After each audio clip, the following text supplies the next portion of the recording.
नमस्कार सभी को। मैं धर्मेंद्र के साथ हाजिर हूँ आपको भारतीय इतिहास विषय के प्राचीन इतिहास को लेकर। और प्राचीन इतिहास में हम वैदिक काल को पढ़ रहे थे और वैदिक काल में हम वैदिक साहित्य को देख रहे थे। तो वैदिक काल में हम वैदिक साहित्य की बात किए थे, जहाँ पर हमने आपको बताया था कि वैदिक साहित्य के जो कुछ हिस्से हैं वो आपके चार वेद हैं। फिर आपका ब्राह्मण ग्रंथ है, फिर आपका क्या है, आरण्यक है, फिर क्या है आपका उपनिषद है। ठीक है ना, यही आपके क्या है, आपके वैदिक साहित्य हैं। शेष आपके वैदिक साहित्य के भाग नहीं है। अगर आपसे कहा जाए कि वेदांग,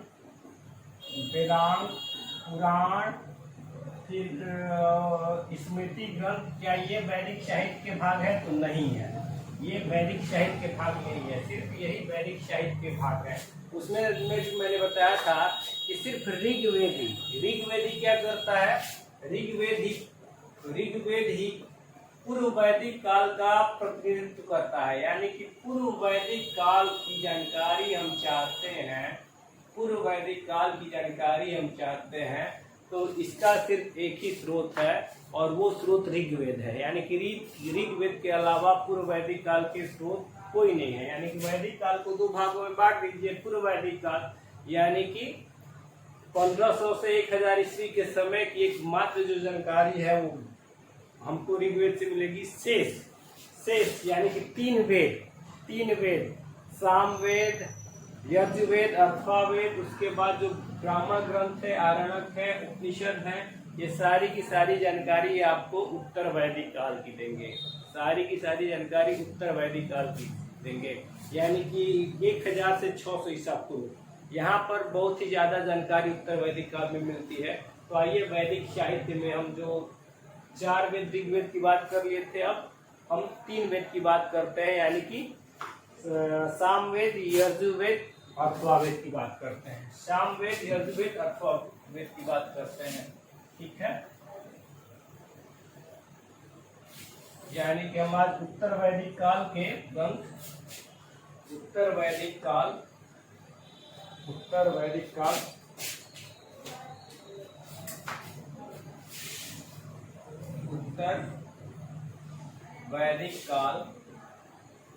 के जो तीन वेद हैं उनके बारे में जानते हैं। कौन से वेद हैं? सामवेद, यानी कि ऋग्वेद के बाद जिसका नंबर आता है वो सामवेद आता है। सामवेद के बाद जिसका नंबर आता है वो यजुर्वेद होता है। यजुर्वेद के बाद जिसका नंबर आता है वो अथर्ववेद होता है। तो सामवेद के बारे में देखते हैं। साम का मतलब क्या होता है? गान होता है। यानी कि गान यानी कि गाना। कौन? फिल्मी गाना नहीं। ये गाना यानी कि यज्ञ, क्या बोलते हैं कि ऋचाओं से संबंधित। यानी कि ऋग्वेद में जो भी ऋचाएं हैं उनको गाने से संबंधित, ध्यान दीजिएगा, यानी कि गाना। और ये सामवेद में कितनी ऋचाएं हैं? सामवेद में कितने हैं? 1549 ऋचाएं हैं। 1549 ऋचाएं हैं। ठीक है ना, 1549 ये है श्लोक है। 1549 सूक्ति है, जिसमें से सिर्फ क्या है, 75 ही नए हैं। सिर्फ 75 ही नए हैं। मतलब क्या है कि शेष जो है, यानी कि 1549 में से 75 आप घटा दोगे, शेष जो बचेंगे वो सारे के सारे ऋग्वेद से लिए गए हैं। सारे के सारे किससे लिए गए हैं? ऋग्वेद से। यानी कि बहुत ही थोड़ा सा इसमें कुछ नया है, अदरवाइज ये ऋग्वेद का ही है। बस अंतर क्या है कि इस ऋग्वेद के उस पोर्शन को अलग कर दिया गया है जिसको लयबद्ध रूप में गाया जा सकता है। इसीलिए इसका नाम क्या पड़ा है? सामवेद। और इसको कौन सा पुरोहित गाता है? कौन सा उगाता है? उसको उद्गाता। जहां हम देखे थे कि ऋग्वेद को होता उच्चारित करता था, यहाँ पर कौन उच्चारित कर रहा है? उद्गाता उच्चारित कर रहा है। किसको? सामवेद को। ये भारतीय संगीत शास्त्र का प्रथम ग्रंथ है। भारतीय संगीत शास्त्र का प्रथम ग्रंथ कौन? सामवेद। यहीं से संगीत की उत्पत्ति मानी जाती है। और इसी में सा रे गा मा पा ध्वनि उच्चारित होती है, सारे गामा पा ध्वनि उच्चारित होती है। ये चीज है सामवेद। सामवेद के जो प्रथम दृष्टा कौन माने जाते हैं? जहाँ ऋग्वेद में कई सारे दृष्टा हैं, दूसरे मंडल से लेकर 8वें मंडल में, 9वां मंडल में सोम वनस्पति है, लेकिन इसमें कौन से हैं? इसमें चूंकि श्लोक कम है तो ध्यान दीजिएगा, तो दृष्टा भी कम हो जाएंगे, ऋषि भी कम हो जाएंगे, ठीक है ना। एक है जैमिनी, जैमिनी और दूसरे है शुकर्मा। जैमिनी और शुकर्मा कौन है? जैमिनी और शुकर्मा है इसके सामवेद के दृष्टा, सामवेद के दृष्टा। तो सामवेद के बारे में इतनी बात। और हाँ, सामवेद का जो उपवेद है वो गंधर्व वेद है। क्या है? गंधर्व वेद। क्या है? गंधर्व वेद। गंधर्व वेद है। हर एक ग्रंथ का एक एक उपवेद है। जैसे आपका ऋग्वेद का क्या है? धर्मवेद है। ऋग्वेद का क्या है? यजुर्वेद का क्या है? यजुर्वेद का जो है देखिए क्या होता है, अथर्ववेद का जो है आपका शिल्पवेद, अथर्ववेद का जो है शिल्पवेद है। यजुर्वेद का धनुर्वेद है। यजुर्वेद का क्या है? आपका धनुर्वेद है। यजुर्वेद का धनुर्वेद है और अथर्ववेद का शिल्पवेद है। अथर्ववेद का शिल्पवेद है, ठीक है ना। तो ये गंधर्व वेद क्या है? गंधर्व वेद क्या है? इसका सामवेद का एक उपवेद है, ठीक है। तो सामवेद को लेकर होगी बात। अब बात करते हैं यजुर्वेद की।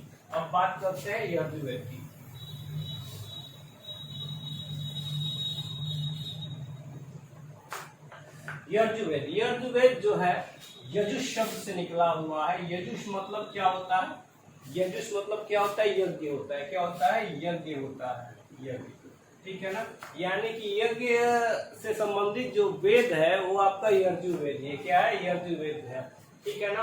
और ये कर्मकांडी वेद, अगर कह दिया जाए कि चारों वेद में सबसे ज्यादा जो कर्मकांडी वेद कौन सा है, तो आप एकदम यजुर्वेद की तरफ जाओगे, क्योंकि इसमें कर्मकांड यानी कि एकदम कर्मकांड से यज्ञ करना है। कर्मकांडी यह है, ठीक है ना। कर्मकांड से आपको क्या करना है? यज्ञ करना है, ठीक है। और इसके कितनी भाग है? यजुर्वेद के 2 भाग है, ध्यान दीजिएगा। यजुर्वेद को 2 भागों में बांटा गया है। कौन भाग? कृष्ण यजुर्वेद, यानी कि यह यजुर्वेद जो है, ये कृष्ण यजुर्वेद और शुक्ल यजुर्वेद, ये जो वेद है 2 भागों में बटा हुआ है। बाकी जो वेद है भागों में नहीं बटा है, शाखाओं में भले बटा है लेकिन भागों में नहीं बटा है। लेकिन यजुर्वेद जो है भाग में बटा हुआ है, 2 भाग में बटा हुआ है, यानी कि यह एकमात्र है, यह एकमात्र है, ये चीज है। हाँ, सामवेद की बात। सामवेद को वेदों में, सामवेद को कई शाखाओं में बांटा गया है, यानी कि भले कम श्लोक है, लेकिन पुराणों में सामवेद को क्या कहा गया है? इसमें सहस्री शाखा है, यानी कि कई सारे शाखा है, कई सारी शाखा है। सहस्त्र शाखाएं है किसमें? सामवेद में, ठीक है ना। तो यजुर्वेद में 2 है। यजुर्वेद में 2 भाग है, शाखाएं और भाग अलग अलग होते हैं, ध्यान दीजिएगा। 2 भाग है, कृष्ण यजुर्वेद, शुक्ल यजुर्वेद, जिसमें से कृष्ण यजुर्वेद जो है पद्य में है। क्या है? अधिकांशतः पद में है। पद यानी कि कविता के रूप में है, श्लोक के फॉर्म में। और शुक्ल यजुर्वेद जो है गद्य के फॉर्मेट में है, ध्यान दीजिएगा। ब्राह्मण ग्रंथों की रचना गद्य के रूप में हुई है। ब्राह्मण ग्रंथों की रचना गद्य के रूप में हुई है, ताकि चीजों को आप, वेदों की चीजों को आसानी से आप समझ दो। लेकिन यहाँ पर आप ध्यान दोगे कि शुक्ल यजुर्वेद जो है वो गद्य के रूप में है, ना कि पद्य के रूप में है। तो यहाँ से क्वेश्चन पूछेगा कि किस वेद का भाग गद्य में भी रचित है, तो वो आपका यजुर्वेद होगा और वो शुक्ल यजुर्वेद होगा। क्या होगा? शुक्ल यजुर्वेद होगा, ठीक है ना। यहाँ से कृष्ण यजुर्वेद जो है, कृष्ण यजुर्वेद है, अब इसकी शाखाओं में बांटा गया है। इसकी 4 शाखाएं हो जाती हैं। किसकी 4 शाखाएं होती हैं? कृष्ण की। काठक, कपिस्थल,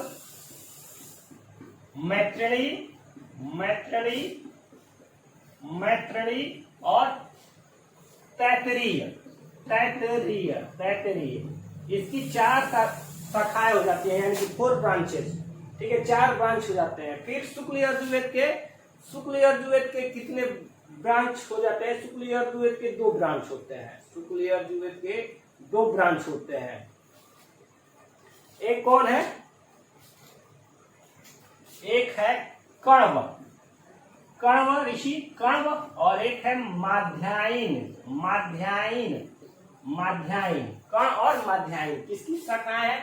शुक्ल यजुर्वेद की शाखाएं हैं। ध्यान दीजिएगा, शुक्ल यजुर्वेद को वाजसेनी, वाजसेनी संहिता भी बोलते हैं, वाजसेनी संहिता भी बोलते हैं। किसको? शुक्ल यजुर्वेद को। शुक्ल यजुर्वेद को वाजसेनी संहिता बोलते हैं क्योंकि शुक्ल यजुर्वेद की जो रचना थी वाजसेनी ऋषि ने की थी। ठीक है, तो शुक्ल यजुर्वेद को वाजसेनी संहिता भी बोलते हैं।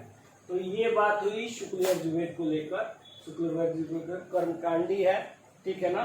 ये यजुर से निकला हुआ है। कृष्ण यजुर्वेद शुक्ल यजुर्वेद में बटा हुआ है। कृष्ण यजुर्वेद पद्य में है, शुक्ल यजुर्वेद गद्य में है। और फिर कृष्ण यजुर्वेद के 4 भाग हो जाते हैं, काटक, कपिष्टल, मैत्रेयी, तैत्तिरीय। और शुक्ल यजुर्वेद का जो है 2 पोर्शन है, भाग में बटा हुआ है, कण्वर और माध्यायनी। इसे शुक्ल यजुर्वेद को वाजसेनी संहिता भी बोलते हैं। क्या बोलते हैं? वाजसेनी संहिता भी बोलते हैं। यजुर्वेद का जो उपवेद है, यजुर्वेद का जो उपवेद है उसे क्या बोलते हैं? धर्मवेद। क्या बोलते हैं? धर्मवेद बोलते हैं। क्या बोलते हैं? धर्मवेद बोलते हैं। क्या बोलते हैं? धर्मवेद बोलते हैं। ठीक है, तो अब बात करेंगे किसकी? अर्थावेद की। अब बात करेंगे अर्थावेद की। ध्यान दीजिएगा, ऋग्वेद, सामवेद और यजुर्वेद, इनको वेद त्रयी की संख्या दी गई है। वेद त्रयी की, यानी कि ये वेद त्रयी है। यानी कि आप कह सकते हो कि ये वेदों में ब्रह्मा विष्णु महेश है, ब्रह्मा विष्णु महेश है। उसमें अर्थावेद को जगह नहीं मिला है वेद त्रयी में। नहीं तो वेद चतुर्थ हो जाता, लेकिन वेद त्रयी है, उसमें अर्थावेद पूछा जाएगा कौन सा वेद वेद त्रयी का हिस्सा नहीं है, तो जाहिर सी बात है अर्थावेद नहीं है। क्यों नहीं है? अभी बताएंगे क्यों नहीं है। ठीक है,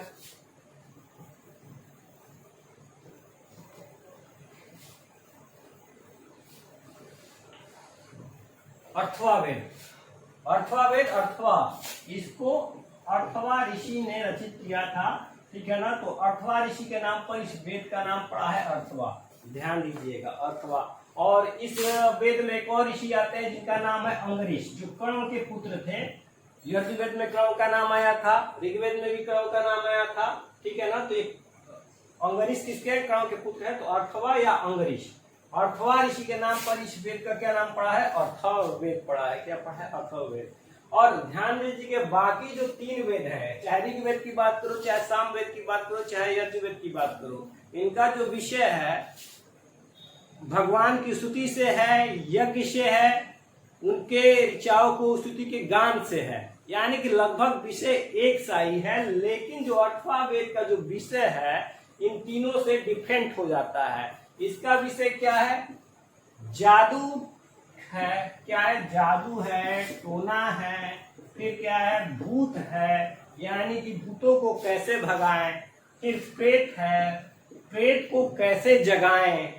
ठीक है ना, वशीकरण है, किसको कैसे वश में किया जाए, ये सब्जेक्ट है। तो ध्यान देंगे कि बाकी की 3 जो बाकी ऋग्वेद, सामवेद, यजुर्वेद के जो सब्जेक्ट हैं काफी उच्च स्तर के हैं, लेकिन इसका जो सब्जेक्ट है काफी निम्न स्तर का है। तो आप कह सकते हो कि तीनों वेद बोलते हैं कि जाओ भाई, तुम्हारा तो सब्जेक्ट ही अलग है, हमारे में कैसे स्थान पा सकते हो। इसीलिए हम अपने को तुमसे सेपरेट करते हैं, वेद त्रयी की हिस्सा, वेद त्रयी को अपने को बनाते हैं, तुमको छांट देते हैं। यानी कि इसीलिए ये वेद त्रयी का हिस्सा नहीं है। अर्थवावेद वेद त्रयी का हिस्सा नहीं है, यानी कि वैदिक काल के आखिरी एज में लिखा गया, वैदिक काल के आखिरी एज में, यानी कि 600 ईसा पूर्व आसपास लिखा गया। इसीलिए इसका विषय क्या हो गया? डिफरेंट हो गया। इसीलिए ये वेद त्रयी का स्थान नहीं पाता है। अगर इस पर बात करेंगे तो कितने सूक्त हैं? 731 सूक्त हैं। ठीक है, 6000 मंत्र हैं, 6000 मंत्र हैं। और कितने अध्याय हैं? 20 अध्याय हैं। कितने अध्याय हैं? 20 अध्याय हैं। ध्यान दीजिएगा, 20 अध्याय हैं। इसी में राजा परीक्षित का उल्लेख है। इसी में राजा परीक्षित का उल्लेख है। क्या है? राजा परीक्षित का उल्लेख है। इसी में अंग, मगध और फिर काशी का भी उल्लेख है। किसका उल्लेख है? अंग, मगध और काशी का भी उल्लेख है। अंग, मगध, काशी का भी उल्लेख है। तो ये चीज है, अंग मगध काशी का उल्लेख है। ध्यान दीजिएगा, जहाँ ऋग्वेद सप्त सिंधु क्षेत्र का उल्लेख है, सप्त सिंधु क्षेत्र यानी कि जहाँ से भारत में एंट्री करते हैं आर्य, वो उन क्षेत्रों का उल्लेख है। लेकिन यहाँ पर अंग मगध काशी का उल्लेख है। ध्यान दीजिएगा, ऋग्वेद में इन क्षेत्रों को वाक्य बोला गया है। क्या बोला गया है? वाक्य, यानी कि निम्न कोटि का जगह, यानी कि यहाँ के निवासी निम्न कोटि के ऋग्वेद में माने जाते हैं। यानी कि अथर्ववेद का जो जगह है रचित करने वाला ये यही है। यही कारण है कि अथर्ववेद वेद त्रय में हिस्सा नहीं पा पाता है। यही कारण है कि अथर्ववेद वेद त्रय में हिस्सा नहीं पा पाता है। और इसका जो उपवेद है, ध्यान दीजिएगा, इसका जो उपवेद है शिल्प वेद है। क्या है? शिल्प वेद। इसका जो उपवेद है शिल्प वेद है। क्या है? शिल्प वेद।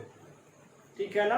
हाँ, इसको वेदों में एक चीज है, लेकिन इसको वेदों में श्रेष्ठ भी माना गया है। श्रेष्ठ यानी कि ब्रह्मादेव भी माना गया है। ठीक है ना? भले वेद त्रयी में नहीं स्थान पाता है, लेकिन ब्रह्मादेव इसको माना गया है, यानी कि वेदों में श्रेष्ठ भी माना गया है। यानी कि अगर वेदों में महत्व की दृष्टि से देखा जाए तो सबसे ज्यादा महत्व ऋग्वेद का है। ठीक है ना? वेदों में सबसे ज्यादा महत्व ऋग्वेद का है, लेकिन वेदों में श्रेष्ठ तो अथर्ववेद की बात आती है। अब भगवान श्री कृष्ण कहते हैं कि मैं वेदों में सामवेद हूँ, मैं वेदों में श्यामवेद हूँ। यानी भगवान श्री कृष्ण वेद में किसको सर्वश्रेष्ठ मानते हैं? सामवेद को मानते हैं। अर्जुन के साथ प्रसंग में वो एक बार कहते हैं कि मैं वेदों में श्यामवेद हूँ, यानी कि सामवेद यहाँ पर श्रेष्ठ हो गया। और ऐतिहासिक महत्व से देखा जाए तो ऋग्वेद का सबसे ज्यादा महत्व है। क्यों? क्योंकि वो प्रथम भारोपीय पुस्तक है। भारोपीय यानी कि भारत और यूरोप की प्रथम रचना मानी जाती है ऋग्वेद। भारत और यूरोप की प्रथम रचना मानी जाती है। ठीक है? उम्मीद है सबको समझ में आया होगा। समझ में आया है तो एकदम दिल खोल के सपोर्ट कीजिए, शेयर कीजिए, वो कीजिए। बाकी एक्टिंग तो बस में है नहीं। हाँ, यहाँ से प्योर आपको नॉलेज मिलेगा, इसमें कोई दो राय नहीं है। यहाँ से इतिहास आपको बहुत ही इजी लगेगा। ठीक है ना? तो आगे चल के फिर से यहाँ पर वैदिक साहित्य में जो बचा हुआ है कंटिन्यू हम करते जाएंगे। ये चीज है, वैदिक साहित्य का ये दूसरा पार्ट है, वो खत्म हो गया। तो फिर मिलेंगे आपसे, तब तक के लिए धन्यवाद। पढ़िए, मस्त रहिए, खुश रहिए। धन्यवाद।